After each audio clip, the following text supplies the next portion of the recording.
wax rek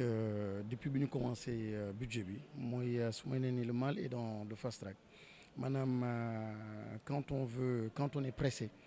il faut aller doucement li ñuy wax mooy su dee da nga yàkkamti da nga war a dem ndànk waxin la rek pour simplement dire que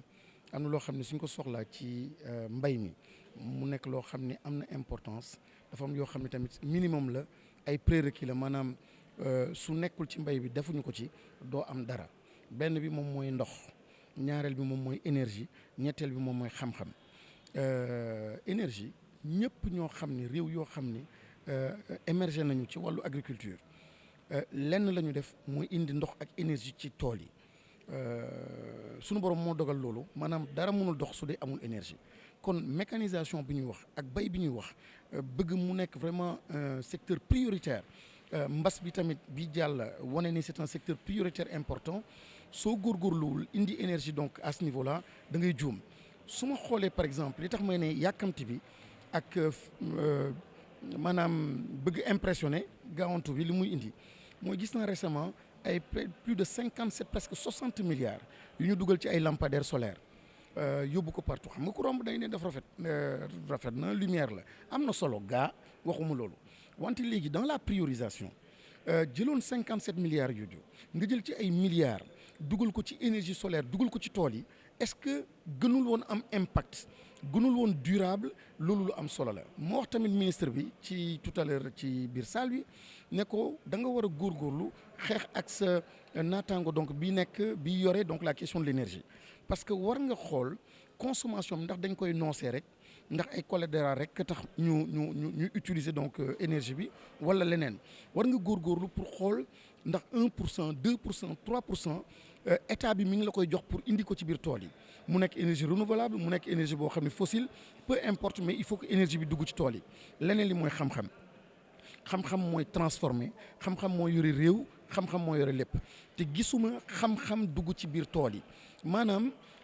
gaañ ñi dañuy góorgóor rek di tàndu rek su dee ndox bi am na alhamdulilah mais semence yeeg lépp science accompagné wu leen donc de temps en temps nga gis kenn koo xam ni xëy na mu am chance boobu wante la grande majorité amul xam-xam boo xam ne moo leen di encadré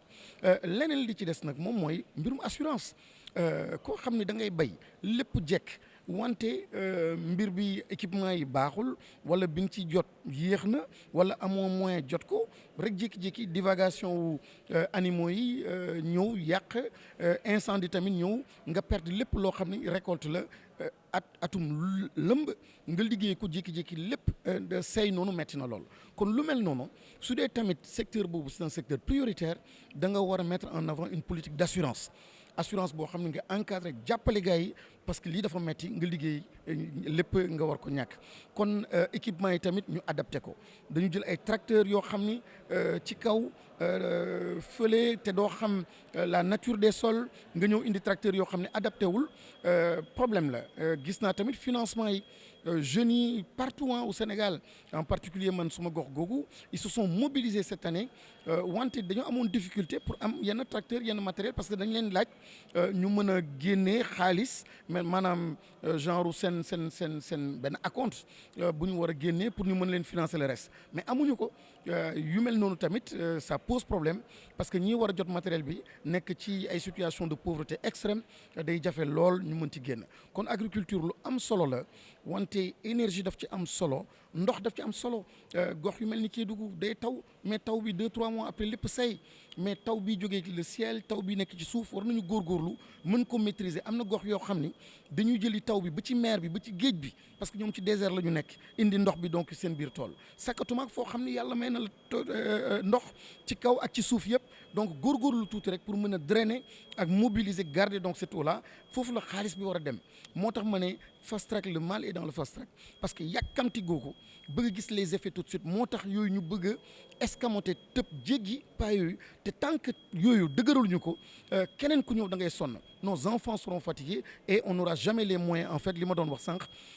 maanaam changer d'échelle mooy nga compalisme économique bi may wax laa mooy compal ku nekk tuuti ñëpp kontaan mais kooku da ngay entretenir rek benn clientèle boo xam ni après nañ la votel da ngay jox ci 500 000 que lay am 1 million mais loolu du am impact pour changer su dee da nga bëgg changer dëgg da ngay dugal xaalis bu bëri nga jox ko ñoo xam ni mën nañu dëgg s'il faut leur remettre des milliards nga jox leen parce qu'ils sont dans une voie en fait de transformation durable après su impact boobu amee dina mën a laal ñeneen loolu sax moom mooy entrepreneuriat kenn commencé mais sa liggéey su barkeelee bon après ñeneen ñëw nga recruter liggéey dem et cetera mais nga bëgg a dès le début as tuut bi nga am nga bëgg def du compalisme ku nekk ñam tuuti moom ci politique xëy na baax na wante baaxul ci économie.